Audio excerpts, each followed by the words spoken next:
मेरा कोई न सहारा बिन तेरे, गुरुदेव संवरिया मेरे।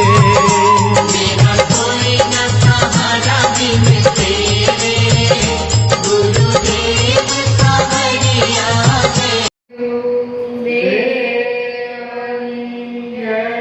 बजराम महाराज की जय, नंदू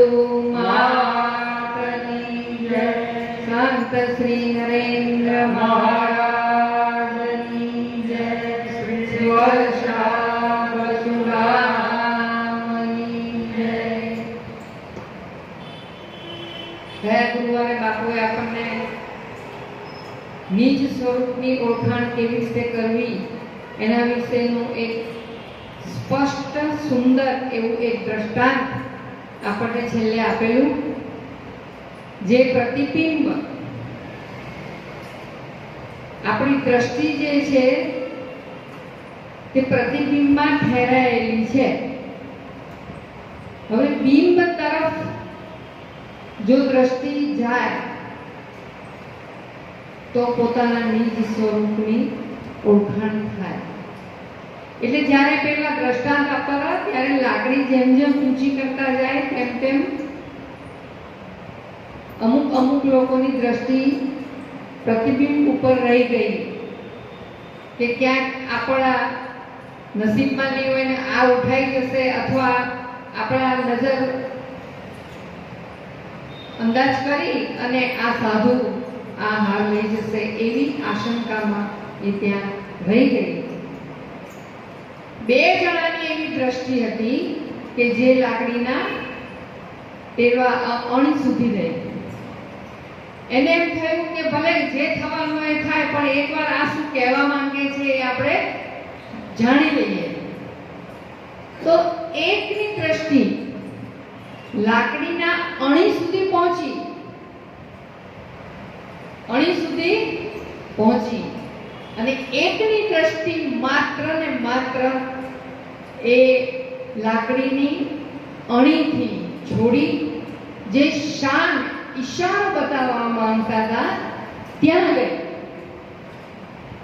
એટલે નિર્દેશ સંત મહાપુરુષ આપણને કરે છે, પણ પહોંચવાનું આપણે છે।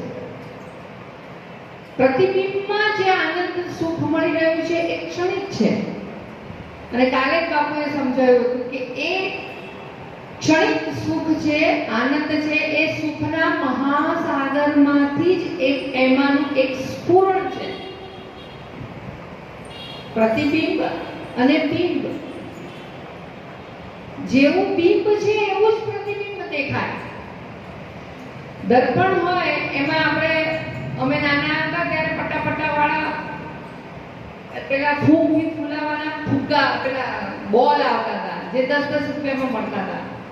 એમાં લાલ પટ્ટો હોય, લીલો હોય, એક પીળો હોય, એક સફેદ હોય, એવા અલગ અલગ પટ્ટા હતા।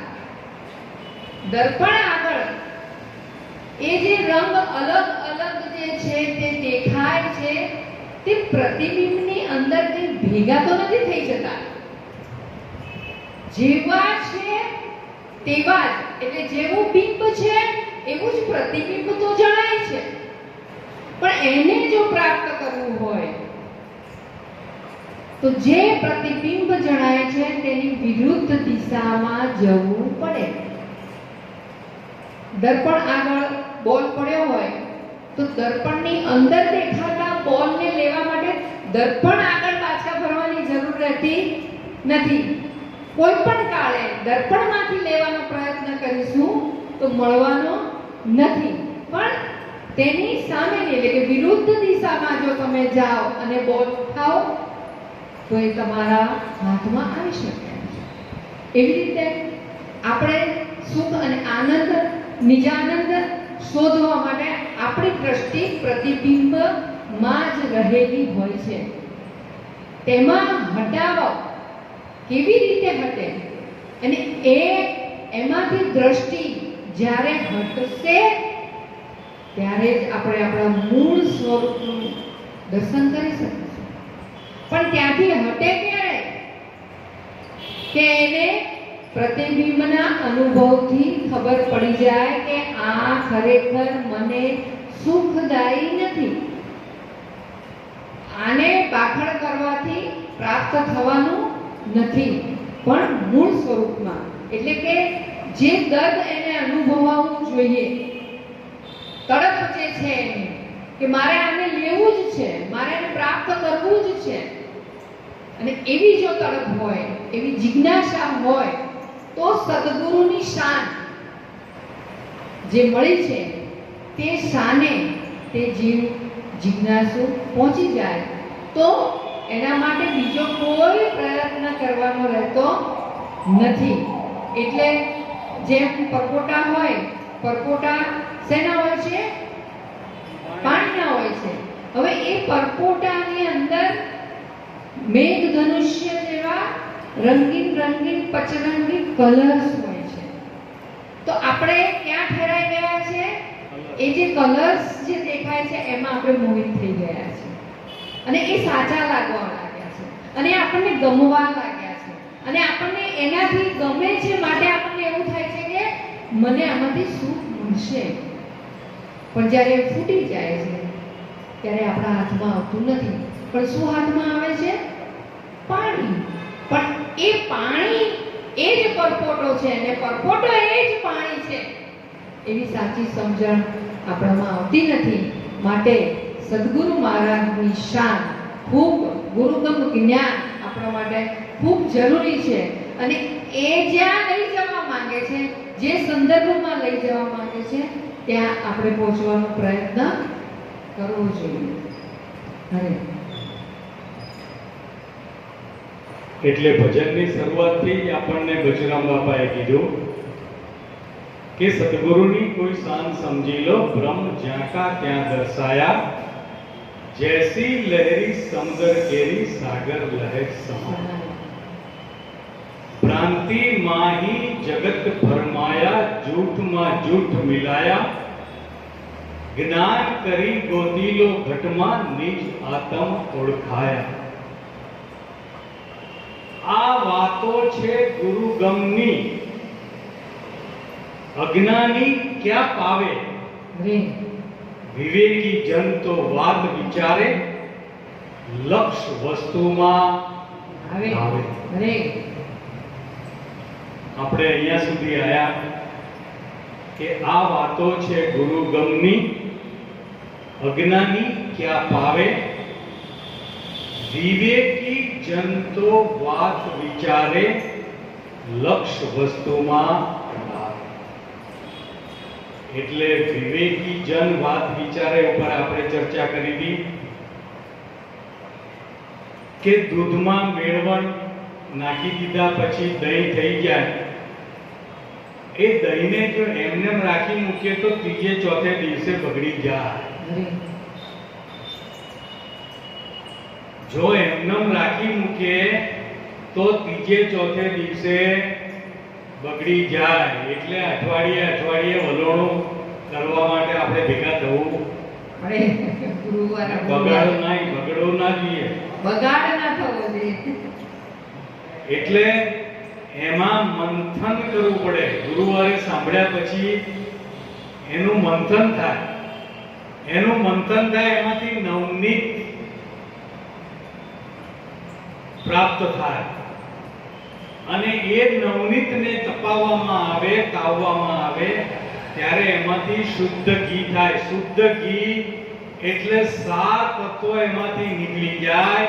એ 7 તત્વો નીકળેલું હોય એ 100 વર્ષ સુધી ગણશે, એમાં કદી બગાડ થાય નહીં.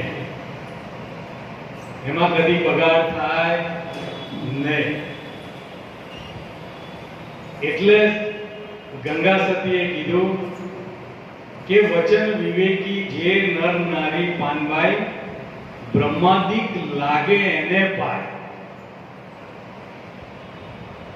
કારણ કે વચનથી બધું ઊભું થયું છે અને વચનમાં જ સમાય છે. અને જેની પાસે આ વચન છે એના માટે કીધું કે રેણ સમાણી એક ભાણમાં, ભાણ સમાણો આકાશ, આકાશ સમાણું એક વચનમાં, આ વચન કોઈ વિરલાની પાસ, આ વિવેકી જે જન છે એની પાસે આ વચન છે, અને આ વચનનો જેને સાર મળી ગયો છે એને કદી બગડવાપણું કે એમાં ફેરફાર થવાપણું હોતું નથી. ગમે તેવું ગજવેલ લોખંડ હોય પણ એ જો ભેજના સંપર્કમાં આવે, કાદવના સંપર્કમાં આવે તો એમાં કાટ લાગવાની શરૂઆત થાય. પણ જે લોખંડને પારસમણી સ્પર્શ કરી ગયું હોય અને એ સોના રૂપ થઈ ગયું હોય, પછી 1000 વર્ષ સુધી એ ભલે કાદવમાં પડ્યું પણ એમાં કંઈ થાય એમ જેને ગુરુગમ હૃદયમાં ઉતરી ગઈ હોય એને પછી કોઈ કુસંગ સ્પર્શ કરી શકે નહીં. અને જો મારા ભીતર કોઈ કુસંગનો જો મને સંગ લાગ્યો છે તો હજી મને ગુરુની ગમ પડી નથી. આ કોણ તપાસ કરશે? પડોશી પોતે તપાસ કરવી પડશે કે હજી જો મને કંઈક, હજી મને જો કુસંગનો કંઈક પણ પ્રભાવ પડતો દેખાય છે તો હજી મારે ગુરુગમમાં હજી દ્રઢતા લાવવાની જરૂર છે. એટલે બચરામ બાપા કહેતા કે જેનો દ્રઢ નિશ્ચય હોય, જેનું અડગ મન હોય, હે, એને હિમાલય પણ નથી નડતું. એને હિમાલય પણ નડતો નથી. અડગ મનના મુસાફિરને હિમાલય પણ નડતો નથી. એનું એક વ્યવહારિક ઉદાહરણ, એક છોકરી ને રેલવેની અંદર 4-5 જણાએ ઉપાડીને બહાર ફેંકી દીધી રેલવેના કોચમાંથી. એ 10-12 કલાક સુધી રેલવેના ટ્રેક ઉપર પડી રહી, એના બંને પગ કપાઈ ગયા. જ્યારે ભાનમાં આવી ત્યારે દવાખાનામાં હતી, કોક દવાખાને લઈ ગયું, એના બંને પગ કપાઈ ગયેલા. અને એ બંને પગ કપાઈ ગયેલા હતા, એની અંદર એને કૃત્રિમ પગ બેસાડી અને હિમાલયનું એવરેસ્ટ શિખર સર કર્યું. આ ટીવી ઉપર પણ બતાવવામાં આવ્યું. રાષ્ટ્રપતિએ એને સન્માન પણ કર્યું કે જેનું અડગ મન હોય એને હિમાલય પણ નડતો નથી. આ હિમાલય નડતો નથી એટલે શું? આપણે બધાને ચડવાનું કે છે બાપુ. અરે મેરુ તો ડગે પણ જેના મન ના ડગે પાનભાઈ. લાગે ભાઈ. મેરુ તો ડગે પણ જેના મન ના ડગે. ભલે ભાંગી પડે બ્રહ્માંડ, વિપત પડે પણ વણસે નહીં, સોઈ મારા હરિજનના પ્રમાણ. પણ આ બચરામ બાપા કહે કે આ વસ્તુ કોને મળે? આ કોણ પ્રાપ્ત કરી શકે? આ પરિસ્થિતિ, આ દ્રઢતા, આ લક્ષ્યને કોણ પ્રાપ્ત કરી શકે? એટલે બચરામ બાપાએ કીધું, प्यासा पहुंचे गुरु चरण में, गाफे गोथा खावे. क्या गोथा खाए? कोई काशी, कोई मथुरा, કોઈ દ્વારકા, કોઈ અમરનાથ, કોઈ કેદારનાથ, કોઈ મક્કા, કોઈ મદીના, આ બધા ગોથા ખાવાની વાતો છે. એને બચુરામ બાપાએ શું કીધું? ગાફે. જેને ખરી તડપ છે, સત્ય સિવાય મારે બીજું કંઈ જોઈતું નથી, એને ગુરુ ચરણ સિવાય બીજો કોઈ રસ્તો છે જ નહીં. બચુરામ બાપુના ગુરુ શ્રી કેશવ મૂળ પ્રકાશ, કેશવ ભગવાને વેદ વેદાંતનું બહુ અધ્યયન કરેલું છે. વેદ અને વેદાંતમાં ખૂબ અધ્યયન કરેલું હતું અને રાતની રાત વેદ વેદાંત ઉપર સત્સંગ આપી શકે અને આપતા હતા.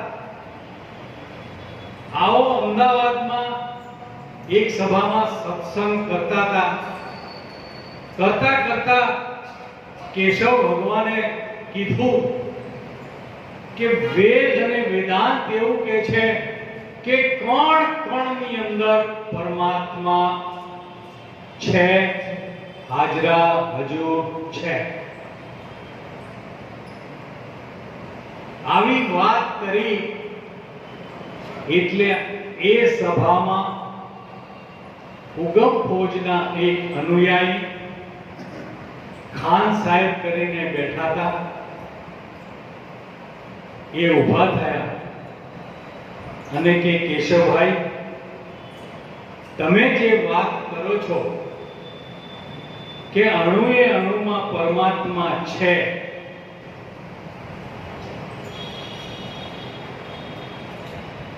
તો ખીચામાંથી પેન કાઢી અને કે આની અંદર પરમાત્મા કેમ છે એ મને જણાવો.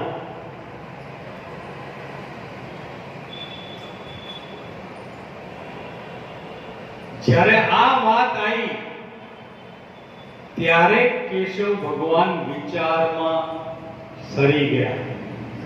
આનો જવાબ આપી શક્યા નહીં.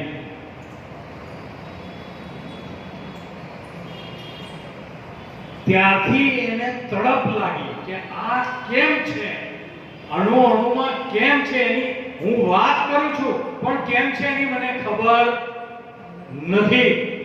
તો હવે મને એની ખબર કરવી છે, ખબર કરવી છે. એટલે ખાન સાહેબને કે હવે તમે મને આ વાત સમજાવો. ખાન સાહેબ કે આ વેદનો આટલો પ્રખર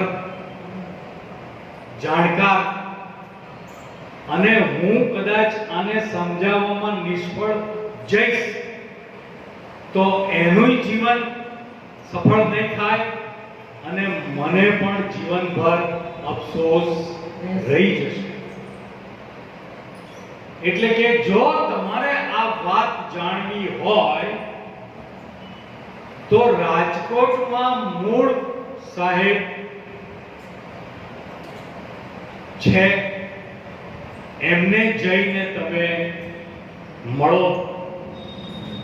જો તડપ ત્યાં ગયા, મૂળ સાહેબને ઘરે પહોંચ્યા, મૂળ સાહેબના પગ પકડી લીધા કે મને આ વાત સમજાવો.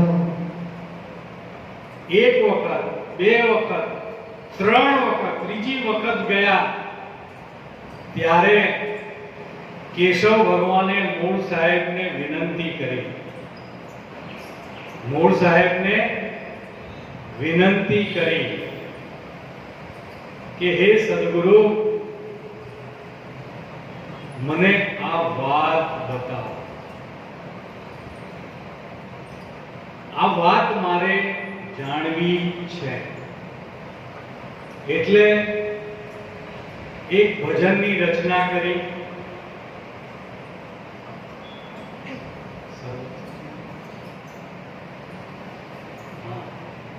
કે તમારા શરણમાં આવ્યો છું એનું એક જ કારણ છે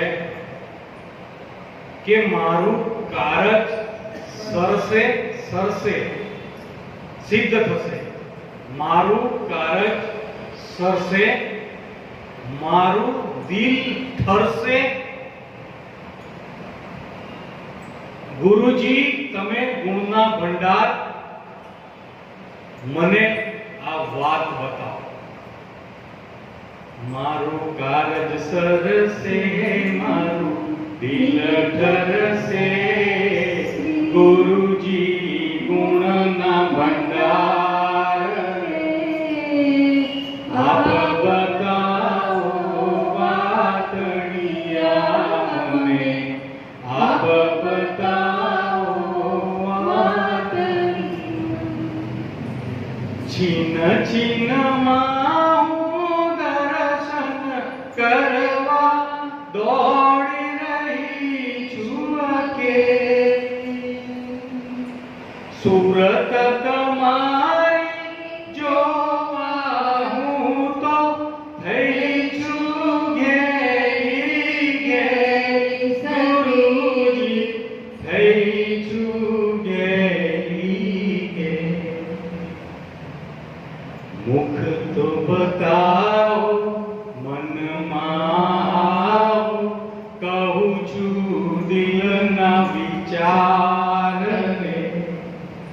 આપ બતાવો વાટડિયા, મારું કારજ સરસે, મારું દિલ ઠરશે. ગુરુજી ગુણના ભંડાર, આપ બતાવો વાટડિયા. ઘડી ઘડી તમને જોવા આંખો તરસે મારી. આવો તો વીરના વિચારો કહું સંભાળી સંભાળ. ગુરુજી કહું સંભાળી સંભાળી. અંતર્યામી દિલના સ્વામી, તમે સુણો મારી પુકાર રે. આપ બતાવો વાટડિયા, આપ બતાવો વાટડિયા. મારું કારજ સરસે, મારું દિલ ઠરશે. ગુરુજી ગુણના ભંડાર રે. આપ બતાવો વાટડિયા. વિહ વિરાગણ હું તો તમને ગોતું રોતી રોતી. નૈન વહે છે નીર અપારા, ગલી ગલીમાં ફરું ગોતી. ગુરુજી ગલી ગલીમાં ફરું ગોતી. જલ્દી આવો, બંધન છોડાવો, મને જાણી દાસ તમાર રે. આપ બતાવો વાતડિયા, આપ બતાવો વાતડિયા. મારું કારજ સરસે, મારું દિલ ઠરશે. ગુરુજી ગુણના ભંડાર રે. આપ બતાવો વાટડિયા. કેશવ કેશવ કેરી લગની મુજને છે લારી. કેશવ કેશવ કેવી લગની મુજને છે લાગી દર્શન કર્યા વિના હું તો થઈ છું પાગી પાગી સખીની થઈ છું પાગી પાગી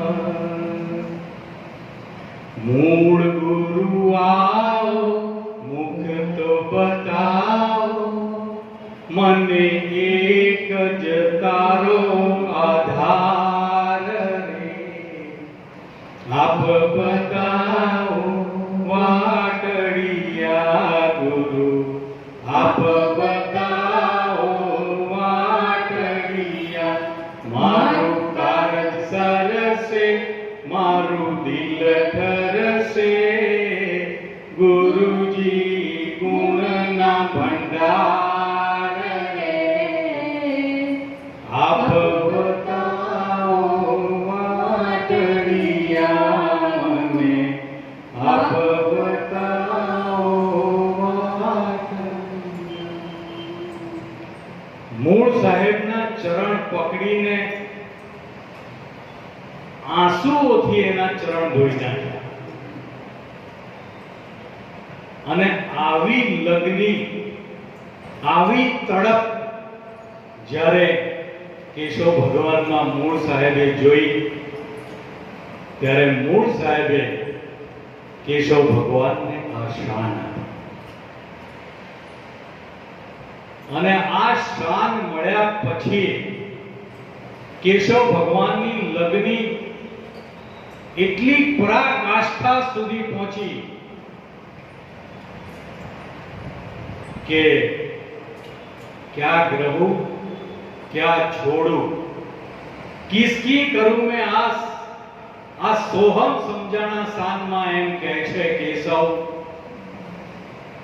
सोहम समझाना शान में જ્યારે જપ્યા અજંપા જાપ કેશવ કહે કલ્પના મટી તો પ્રગટ આપો પ્રગટ આપો આપ છે નામ તણે નિશાને केशव कहे केवल ज्ञान कोई समझो संतनी शाने समझो संतनी शाने अनुभव आंख उखाड़ी तो नहीं लागे जमनु जोर कहे केशव ढोल वगाड़े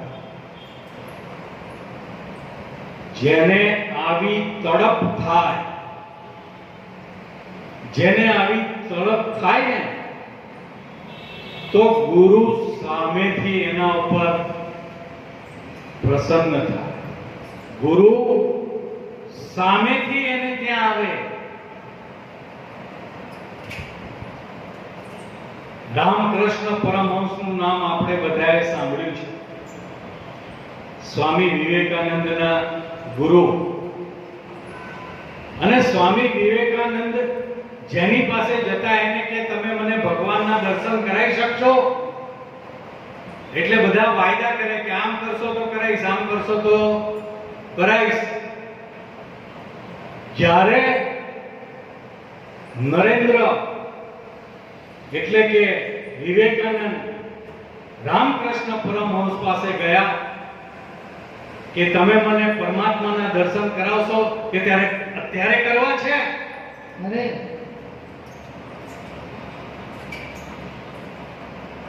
આ રામકૃષ્ણ પરમહંસ કહેવાય કે મહાકાળી સાથે રૂબરૂ વાતચીત કરતા એક દિવસ એમના ઘરે આદિ શંકરાચાર્યના એક શિષ્ય પટ શિષ્ય એક તોટકાચાર્ય એમના ઘરે જઈને દરવાજે ઊભા રહી એટલે રામકૃષ્ણ પરમહંસ કે પધારો કે રામકૃષ્ણ તારે ગુરુના શરણે જવું પડશે ધોળકાચાર્ય રામકૃષ્ણને શું કહે? તારે ગુરુ શરણમાં જવું પડશે. એટલે જો જે આવા સિદ્ધ પુરુષો હોય એને કોઈ આવી વાત કરે એટલે એના હૃદયની અંદર ચોટ લાગે. ભવાય. એનો એટલે કે તમે શું વાત કરો છો કે હું તો રૂબરૂ મહાકાળી સાથે વાતચીત કરું છું ને મારે ગુરુ કરવાની શી જરૂર છે? કે તને મારી વાત ઉપર વિશ્વાસ ન આવતો હોય તો તું તારી પરમ અધિષ્ઠાની દેવી છે કાલિકા, એને જઈને પૂછ.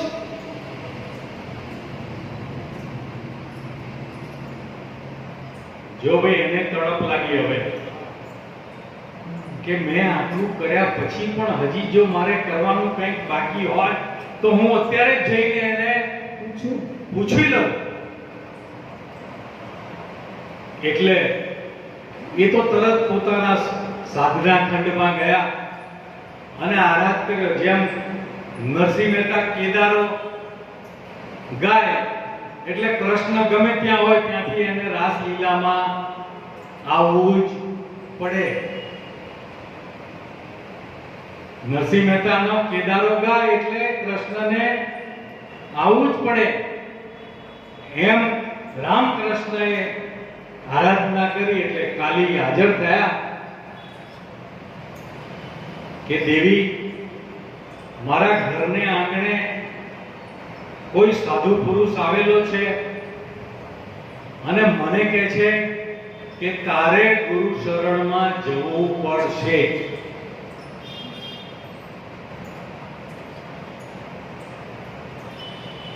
તો મહાકાળી કે તારે ગુરુ ચરણમાં જવું પડશે.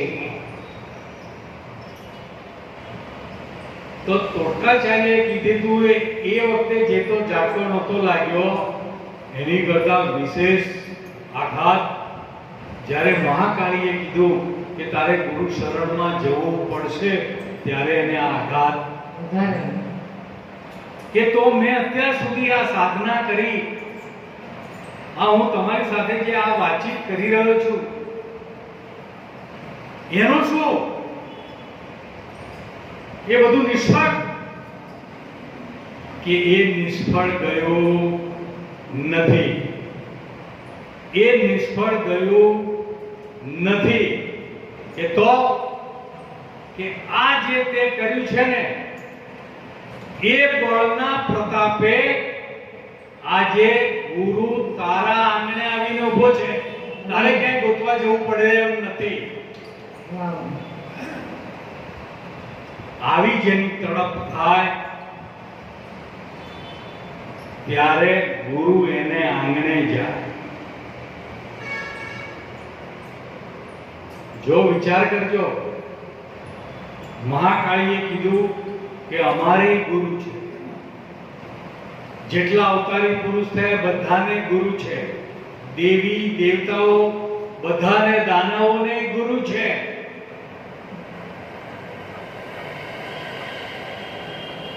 જો વિચાર કરજો, બલિ રાજા આટલો મહાન હતો, એના એક ગુરુ શુક્રાચાર્ય, અને એ જ્યારે આ યજ્ઞ કર્યો અને જે માંગે એને આપી દેતો હતો ત્યારે શુક્રાચાર્યએ એને ચેતવ્યો હતો કે ધ્યાન રાખજે, કે તું ધ્યાન રાખજે કે મારે કંઈ ધ્યાન રાખવાનું નથી. ત્યારે વિષ્ણુ ભગવાન વામન સ્વરૂપ લઈને આવ્યા કે તારો યજ્ઞ હું હજી બ્રાહ્મણ, હજી મને દક્ષિણા નહીં આપે ત્યાં સુધી તારો યજ્ઞ પૂરો થાય એમ નથી. જો ગુરુએ શુક્રાચાર્યએ એને ચેતવણી આપી હતી પણ કે હું હવે આમાંથી પીછેહટ કરીશ નહીં, એટલે વામન સ્વરૂપે આવેલા પરમાત્માને બલિરાજાએ કીધું કે માંગો, તમારે જે જોઈએ તે માંગી લો. કે મારે 2.5 ડગલા જમીન જોઈએ. કેટલી? 2.5 ડગલા. એક ડગલામાં પૃથ્વી, બીજા ડગલામાં આકાશ આવે, ત્રીજું ડગલું ક્યાં માંડું? ત્યારે બલિરાજાએ કીધું કે તમારું જે ત્રીજું ડગલું છે એ મારા માથા ઉપર મૂકો. અને એ માથા ઉપર મૂકતાની સાથે જ બલિરાજા પાતાળમાં. એટલે વિચાર કરજો કે જેને તડપ છે એ ગુરુ પાસે જશે. બચુરામ બાપુ પાસે જે કોઈ પણ આવતું એને બચુરામ બાપા કહેતા કે ભાઈ તારે પૈસો જોઈએ છે, પદ જોઈએ છે, પુત્ર જોઈએ છે, પ્રતિષ્ઠા જોઈએ છે, ધન દોલત, ધન વૈભવ, તો આ દરવાજાની અંદર આવવાની તારે જરૂર નથી. ફક્ત ને ફક્ત સત્ય વસ્તુને જાણવી છે તો તું આ આશ્રમમાં પગ મૂકજે. કેમ આવું કહેતા? કે ખરેખર એને સત્ય વસ્તુની તડપ છે કે પછી કઈ માંગણીઓ લઈને ગુરુના શરણમાં આવે છે? કારણ કે માંગણી લઈને ગુરુ શરણમાં જશો તો ગુરુ કે ભાઈ તને તો બધું જ પ્રાપ્ત છે ભાઈ.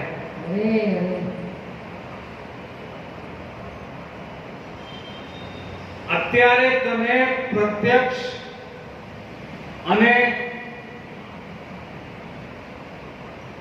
આ પિંડનો તને અધિષ્ઠાતા તને અત્યારે બનાવેલો છે.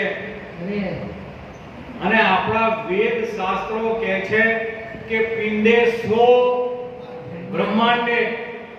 જો તું આનો અધિષ્ઠાત છે, અધિષ્ઠાતા, તો બ્રહ્માંડનો પણ અધિષ્ઠાતા તું છે.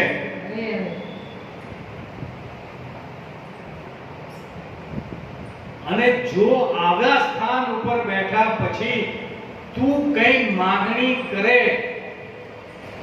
તો કેવું લાગે? રાજા ભિક્ષા પાત્ર લઈને ક્યાંક નીકળે તો કેવું લાગે? હે?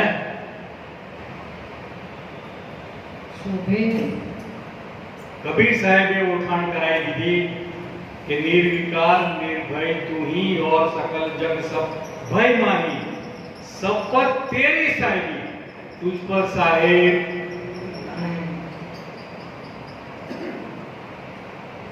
વિચાર કરજો. હમણાં વર્ષાભાઈએ કીધું કે પ્રતિબિંબમાંથી દ્રષ્ટિ ઉલટ દિશામાં ફેરવવાની. કેવી? ઉલટ દિશામાં. અત્યારે આપણી દ્રષ્ટિ કેવી છે? દૂર જોવાની. એટલે સંતો કે દૂર દેખત મત જા, ઉલટ ઘર દેખ અપના. શું કીધું? બહાર ક્યાંય જોવા ન જા, પાછો ફરી ઉલટ ઘર દેખ અપના. આપમાં તાકીદ કરી લે. ક્યાં તાકીદ કરવાની? જેને તું આપ કહી રહ્યો છે, આપમાં તાકીદ કરી લે તો બાકી બધી તો છે મનની કલ્પના. પણ મનને કલ્પનામાં રાચવાની આદત પડી ગઈ છે. મનને કલ્પનામાં રાચવાની આદત પડી ગઈ છે. એટલે સત્સંગમાં બેઠા હોઈએ ત્યાં સુધી તો કલ્પનામાંથી બહાર આવી ગયા. આવી જાય, પણ પાછા જેવા બહાર નીકળે ને બહાર પાછા બીજા ઢોલ નગારા વાગવા માંડે એટલે ભાઈ આ ડુગડુગી વાગવા માંડે. આ દ્રષ્ટાંત વર્ષાબા બહુ સરસ કહે છે, આ ડુગડુગી. આપણે વર્ષાબાના મોટે એ ડુગડુગીની તો ખબર જ છે હે કે ગાળીઓ તો કાઢવાનો પ્રયત્ન કરી જ રહ્યા છે સદગુરુ, પણ આપણને જે એવા પડ્યા છે એટલે જે આપણે જેના સંપર્કમાં વધારે રહ્યા છે, જેના સંગમાં વધારે રહ્યા છે, એ સંગની અસર જલ્દી ભૂસાતી નથી. એટલે બહાર જઈએ એટલે વળી પાછી આપણને એ ડુગડુગીઓ સંભળાય કે મારે જે ટિફિન બનાવવાનું છે, મારે પેલા ત્યાં વેવાઈને ત્યાં જવાનું છે, મારે પેલા ત્યાં આમંત્રણ આવ્યું છે ત્યાં જવાનું છે, મારે આ કરવાનું છે તે કર, એ બધી ડુગડુગીઓ વાગવા લાગે અને એ સાંભળવામાં આ ગાડીઓ પાછો આપણે પહેરી લઈએ. એટલે ડુગડુગીની આપણને ટેવ પડી છે. બાપુએ વાત કરી, આ બહુ ટૂંકમાં આપણને બધાને આ દ્રષ્ટાંતની ખબર જ છે. એટલે આમ જોડાવું તો છે જ ગુરુ, પણ સી ખબર પાછી જીવને એવું તો નથી કે હું આ શું કરું છું એની ભાન નથી. એને પાછી એ ખબર છે કે ગુરુ આ છોડાને વળી પાછો એ આ નંદને માથે નાખ્યું. પણ એ આપણો અભ્યાસ છે. શું થઈ ગયો છે? વધારે અભ્યાસ એનો છે. એટલે આ જલ્દી આપણને, અને એટલા માટે સત્સંગની અંદર આપણને શાંતિનો અનુભવ આવે. કેવો? શાંતિ અને આનંદ, મજા આવે. કેમ કે ત્યારે આપણો ગાડીઓ બાજુમાં પડ્યો હોય અને પછી જઈને પાછો પહેરી લઈએ. એટલે બાપુ એવું કહે છે કે આપણને એવા હેવા પડ્યા છે. અરે એટલે આખું પહેલેથી દ્રષ્ટાંત આપણને ખ્યાલ જ છે. અરે બાપ, એટલે બચરામ બાપા કે પ્યાસા પહોંચે गुरु चरण में गाफेल गोथा खावे, गुरु ने जब दिया परवाना, गुरु ने जब दिया परवाना, नहीं आवे नहीं जावे. અરે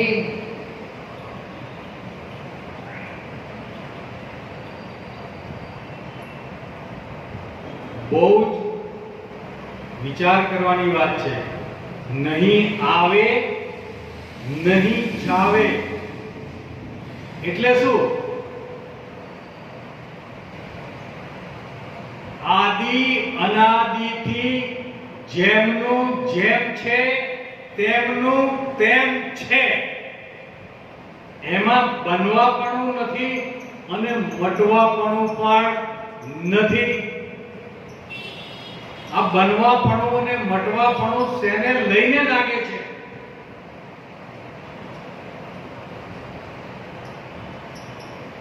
કે સ્થિર પાણીમાં જ્યારે પવન વાય ત્યારે એમાંથી લહેર ઉઠે છે. શું ઉઠે? લહેર. અને એ લહેર ગતિ શેમાં કરે? પાણીમાં. અને પાછી સમાઈ જાય ક્યાં? પાણીમાં. આ લહેર ઉઠીને સમાય એટલે આપણને લાગે છે કે આ ઉઠે છે અને સમાય છે, પણ ઉઠી ત્યારે પાણીથી અલગ નહોતી, ગતિ કરતી હતી ત્યારે પણ પાણીથી અલગ નથી, અને સમાઈ જાય છે ત્યારે પણ પાણીથી અલગ નથી. જેને આ વાતની સમજણ થઈ જાય એને માટે સદગુરુ કહે કે સોનાના ઘાટ અનેક છે, વિવેકી તમે કરો ને વિચાર. ઘાટ તૂટતા સોનું રહે એ છે સાચો સાર. આવો સાર જેને જાણ્યો એ ગર્ભમાં નહીં આવે ફરી. માટીના વાસણ માટી જાણજો, આમાં નથી બન્યો બીજો કોઈ બનાવ, આ તો ચિતરાવ્યા અનેક ચિતરાવ, આ કુંભારે કારીગરી કરી ચિતર્યા છે ચિતરાવ, એવી આગળ પાછળ જ્યાં આડો ત્યાં માટી રે, આ વિવેકી તમે કરજો વિચાર.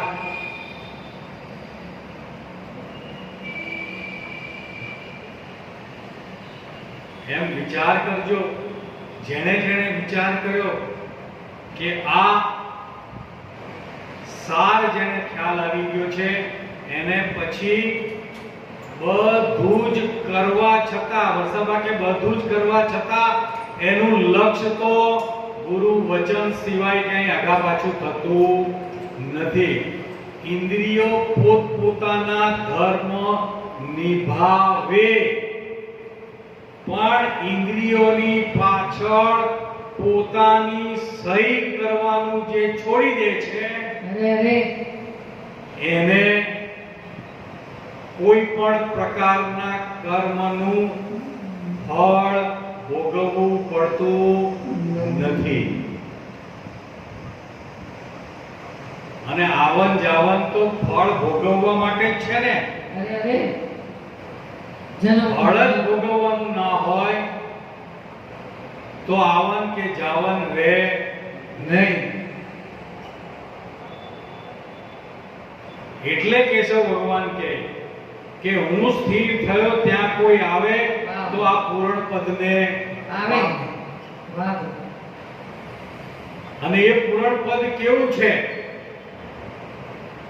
चंद्र नहीं, सूर्य नहीं, नहीं नव ग्रह का निशान, पातक सूतक पनौती नहीं, वहां केशव का स्थान. અને આવું સ્થાન કબીર સાહેબે પોતાનું બતાવ્યું. પાણીની પેદાશ નહીં, પાણીની પેદાશ નહીં, નહીં શ્વાસા, નહીં શરીર, पांच तत्वनी उत्पत्ति नहीं, वहां दास कबीर.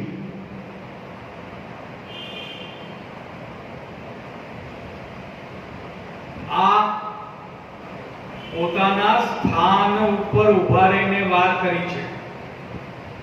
અને આ સ્થાન ઉપર ઉભા રહીને આ વાત કરી એટલે એમ કહેવામાં આવ્યું કે કબીર સાહેબને પાંચ તત્વનું શરીર નહોતું. અત્યારના ઘણા બધા એમના અનુયાયીઓ, અનુચરો જે એમને જે અનુસરવા વાળા છે એ કહે છે કે કબીર સાહેબને પાંચ તત્વનું શરીર નહોતું. જો કબીર સાહેબને પાંચ તત્વનું શરીર ન હોત તો કબીર સાહેબ ક્યારેય એવું કહેત નહીં कि मैंने ढूंढा अपना शरीर. जो कबीर साहब ने पोते कीधु छे कि मैंने ढूंढा अपना शरीर, वामे पायो अलग अमीर, भाई मैं तो बन गया रे फकीर.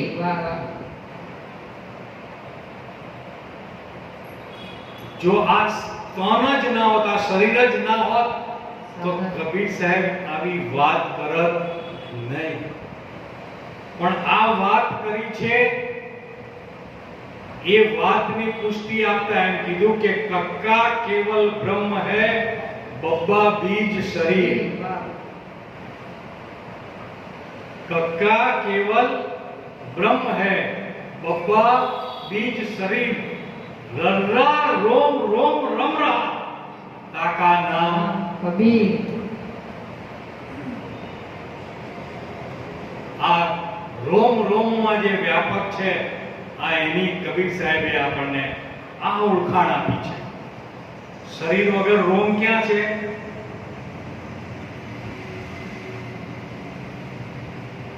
हैं? એટલે સંતો કયા સ્થાન ઉપર ઊભા રહી અને આપણને સમજાવવા માંગે છે એ આપણને સમજણમાં આવવું જોઈએ.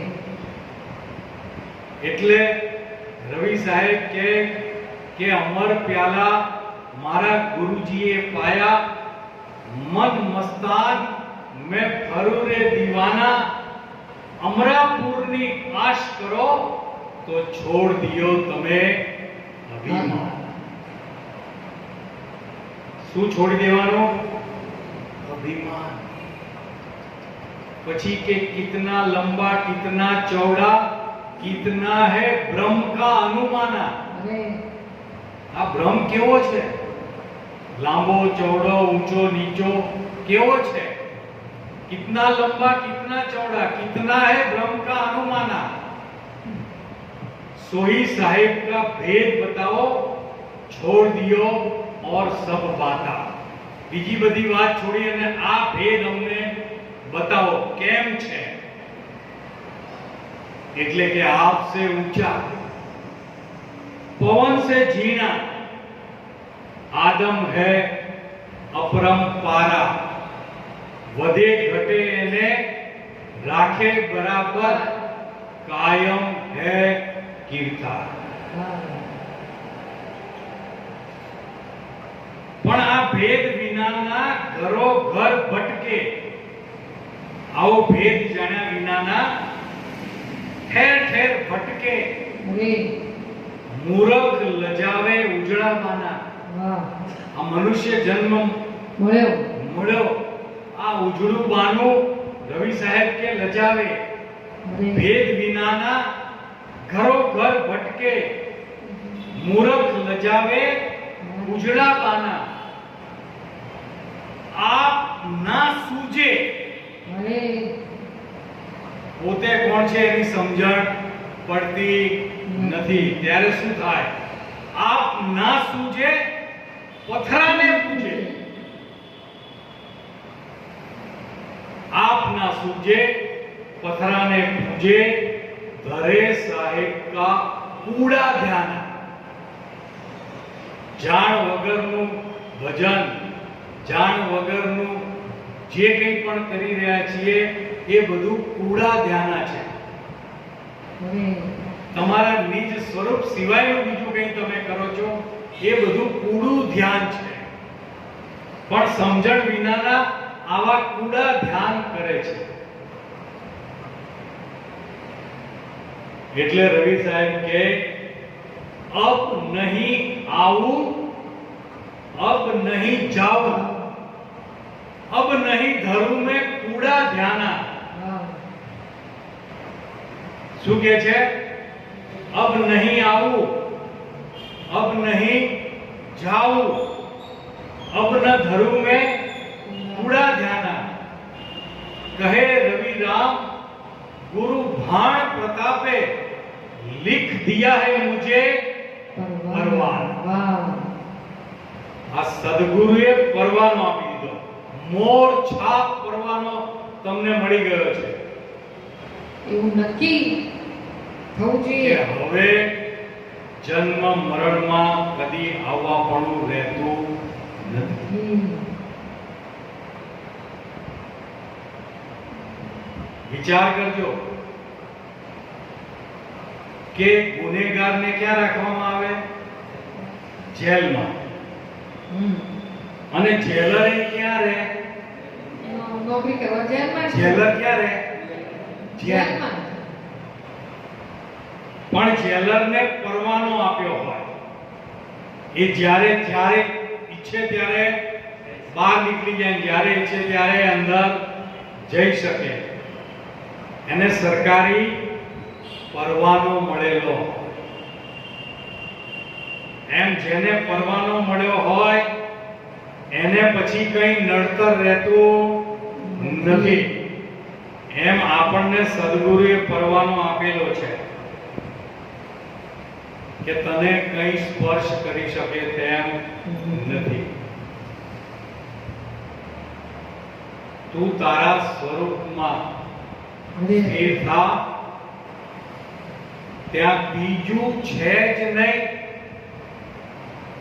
બીજું છે નહીં આવો દ્રઢ નિર્ણય કરી લે તો જ તારા હૃદયમાંથી ઉદ્ગાર નીકળે કે સદગુરુએ સમજાવ્યો રે નેણે નિખ્યા એક જ હરી વાહ આવો દ્વિતીયપણો ગયો રે પોતે રહ્યા છે સુભર ભરી, પોતે રહ્યા છે સુભર ભરી. બોલો સદા